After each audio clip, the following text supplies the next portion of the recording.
L'objectif de notre chaîne YouTube est de partager du contenu religieux, toujours dans le souci d'une articulation avec la raison et plus largement avec la philosophie. En fait, notre chaîne s'inscrit dans l'un des rapports qui existent entre foi et raison, celui de la recherche d'une harmonie entre les deux, en droite ligne avec Vatican II et même avec la majeure partie de l'histoire de l'Église. Mais il existe d'autres relations entre foi et raison, plus ou moins tendues, dont celle qui consiste à se dire chrétien athée, qu'on analysera en fin de vidéo.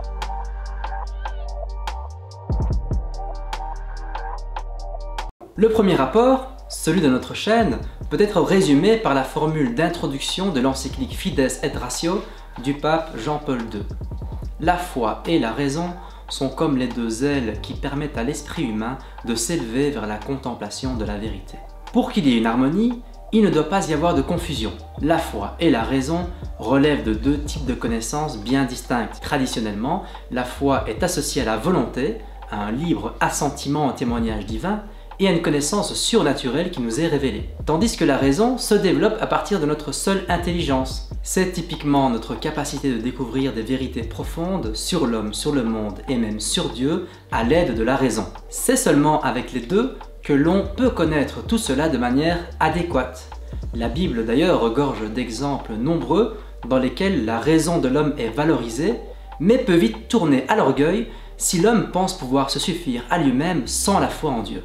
Déjà dans l'Antiquité, le christianisme naissant a fait de la philosophie un partenaire de dialogue. Saint Paul, dans les Actes des Apôtres, discutait avec des philosophes épicuriens et stoïciens, tout comme le faisaient les pères de l'Église. Saint Justin avait une grande estime pour la philosophie grecque et trouvait en même temps que le christianisme était la seule philosophie sûre et profitable. Clément d'Alexandrie, qui appelait l'évangile la vraie philosophie. Aussi bien pour Justin que pour Clément, et pour de nombreux théologiens qui suivront, la philosophie est considérée comme au service de la foi, non seulement pour rendre la foi en Jésus-Christ le plus intelligible possible, mais aussi pour se défendre contre ceux qui considèrent la foi comme étant totalement insensée ou irrationnelle. C'est d'ailleurs comme cela qu'est née la théologie, au sens strict du terme, c'est-à-dire un discours rationnel sur Dieu. Un exemple typique de ce rapport harmonieux entre la foi et la raison dans l'Antiquité est le contre-Cels d'Origène. Cels avait adressé des attaques à l'encontre des chrétiens qu'il prenait pour des incultes.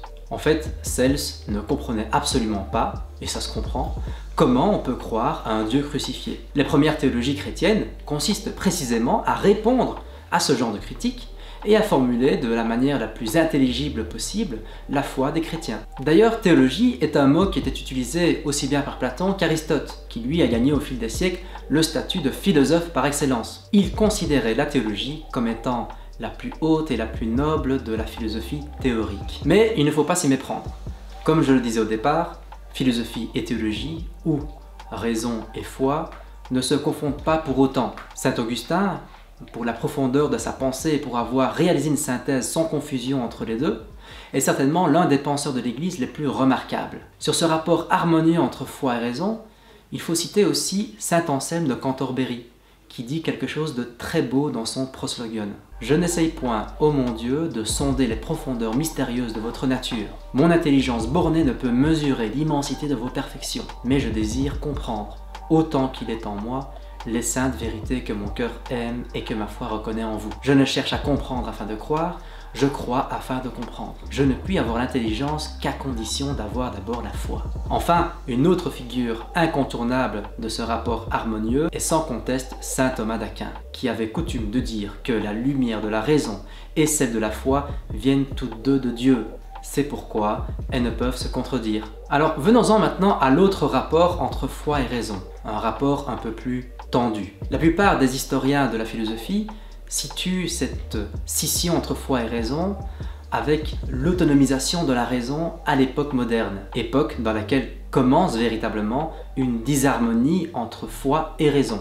Et grosso modo, cette disharmonie prend deux formes, le fidéisme et le rationalisme. C'est l'idée qui ressort de l'analyse de Richard Popkin dans son livre Histoire du scepticisme d'Erasme à Spinoza. Il défend la thèse selon laquelle toute la philosophie depuis la Renaissance jusqu'aux Lumières consiste à surmonter la crise pyrrhonienne, en d'autres termes, le scepticisme, qui naît dans un contexte de conflit religieux entre catholiques et protestants.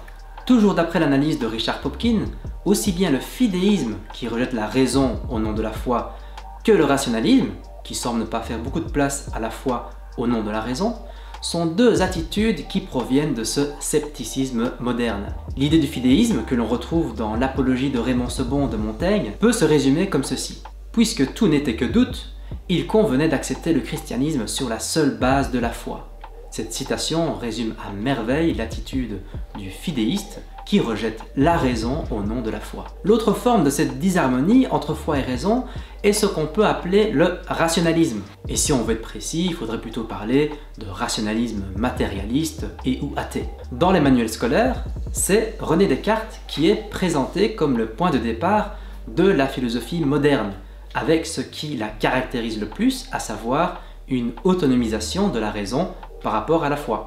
Alors le mérite de Descartes, c'est d'avoir saisi que le doute ne pouvait trouver de réponse que dans un fondement absolu, le cogito et l'idée de Dieu. Le doute a mené Descartes à une nouvelle justification métaphysique et théologique de la raison, même si déjà à son époque, il ne faisait pas l'unanimité, comme pour Blaise Pascal, qui en veut vraiment à Descartes d'avoir mis en avant la possibilité de découvrir Dieu par la raison seule, en laissant dans l'ombre le Dieu de la révélation. D'ailleurs, on retrouve ceci dans le mémorial de Blaise Pascal, Dieu d'Abraham, Dieu d'Isaac, Dieu de Jacob, nom des philosophes et des savants. Alors il y a aussi un autre type de disharmonie entre foi et raison, plutôt contemporaine, c'est le fait de se dire chrétien et athée. Effectivement, l'Europe a des racines chrétiennes, qu'on le veuille ou qu'on ne le veuille pas. Moi qui suis athée, je pense que je n'en ai jamais fait mystère, je pense qu'effectivement je suis un athée chrétien, que mon athéisme est un athéisme chrétien. Si on y réfléchit, l'athéisme se définit par l'affirmation, depuis la raison, que Dieu n'existe pas. Le catholicisme ou le christianisme implique la foi en Jésus-Christ, Fils de Dieu. En toute rigueur de terme, c'est une contradiction pure et simple donc de se dire chrétien et athée. Alors bien évidemment, ceux qui se disent chrétiens et athées sont bien au courant de cette contradiction épistémologique, enfin je l'espère. C'est qu'ils veulent dire autre chose, qu'ils ne croient pas en Dieu, mais que ce christianisme est pour eux une marque identitaire. Le christianisme veut dire appartenir à une culture, voire à une civilisation spécifique. Alors cette réappropriation du christianisme, en le vidant de son fondement, qui est la vérité du Christ qui est mort et ressuscité pour nous, est l'un des symptômes du divorce entre raison et foi. D'ailleurs, un passage de l'encyclique Fides et Ratio, que j'ai déjà cité en début de cette vidéo, l'illustre assez bien. Certains philosophes, abandonnant la recherche de la vérité pour elle-même, ont adopté comme but unique l'obtention d'une certitude subjective ou d'une utilité pratique. La conséquence en a été l'obscurcissement de la véritable dignité de la raison, qui n'était plus en état de connaître le vrai et de rechercher l'absolu. Si on met cette utilité pratique en lien avec l'attitude du chrétien athée, eh bien tout se comprend. On adhère à une culture, on adhère à une civilisation, mais on refuse ce qui en est à l'origine.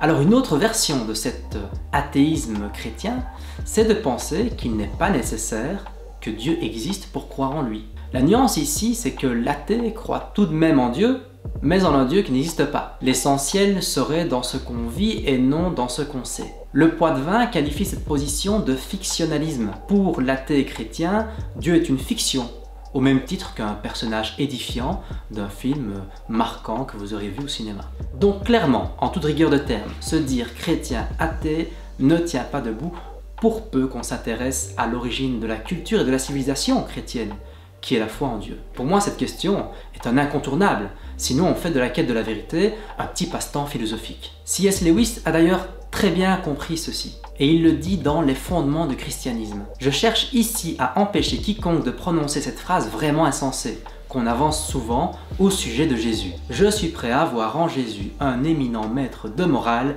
mais je récuse sa prétention d'être Dieu. On pourrait encore citer le Christ philosophe de Frédéric Lenoir, qui fait de Jésus un maître de sagesse, mais qui lui refuse le statut de Dieu. Enfin, toutes ces variantes d'un christianisme athée passent à côté du fondement de ce à quoi ils adhèrent. C'est comme appartenir à un club sportif sans croire que ce club a eu un fondateur. Et donc, si on analyse un minimum ce qu'il y a derrière cet athéisme chrétien, eh bien, il y a surtout une rupture totale avec la question de la vérité.